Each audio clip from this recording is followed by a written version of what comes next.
เตียงที่แพงที่สุดในโลกนั่นก็คือเตียงผู้ป่วยนั่นเองบ่เชื่อลองป่วยเบิ่งเนาะ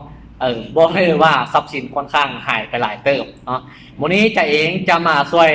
แนะนำเนาะสำหรับคนไหนที่มีปัญหาเรื่องตับน้อยอ่ะว่าจะเป็นตับอ่อนเพลียตับอักเสบตับแข็งไวรัสตับ AVC เนาะตับเห่าเป็นอวัยวะหนึ่งเนาะที่ว่า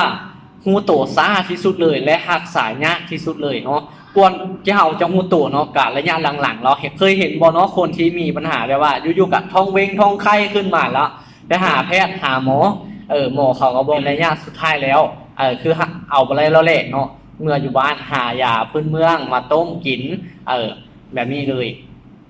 อาการเบื้องต้นเลยเนาะสำหรับคนไหนที่มีปัญหาเรื่องตับน้อยบ่งบอกชัดเจนก็คืออันดับแรกเลยก็คือกินข้าวบ่ค่อยแซ่บน้อยนอนบ่ค่อยหลับเวลาเฮ็ดเวียกเมื่อยอิดเพลียง่ายเนาะนี่และผิวพรรณน้อยจะเหลืองตาเหลืองน้อยตามต้นโตจะมีตุ่มขึ้นน้อยรักษาจังไงก็บ่ดีจะคือกินยาแก้แพ้ก็บ่ดีน้อยแล้วก็น้ำหนักจะลดลงไวๆเนาะรู้สึกว่าแน่นๆบ่แบบนี้กำขวานยังรู้สึกว่ามันแน่นๆเจ็บจุกอยู่เนาะแบบนี้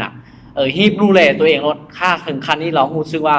อันนี้คือว่าระยะค่อนข้างหุนแห้งละอย่าปล่อยให้มันถึงขั้นท้องเบ่งท้องไข่แล้วจึงกลับมาดูแลถ้าดูแลยากเนาะที่จะดีน้อยถ้าถึงขั้นมาท้องเบ่งท้องไข่แล้วถ้าเป็นระยะแรกๆฮีบดูแลเลยเนาะ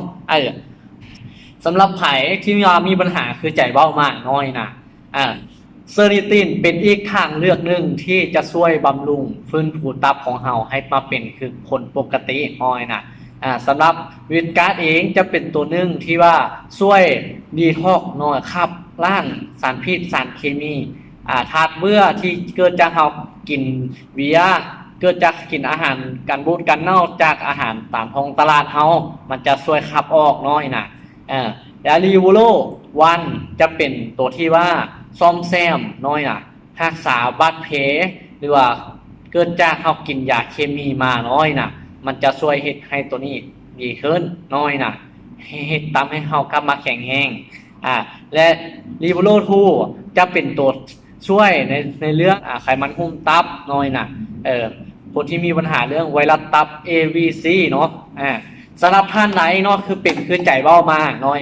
โทรมาปรึกษาใจไรเนาะใจยินดีให้คำปรึกษาเนาะว่าจะเป็นเรื่องอาหารการกินใจกับจะแนะนำให้เนาะว่าอาหารประเภทไรควรกินและอาหารประเภทไรบ่ควรกินเนาะ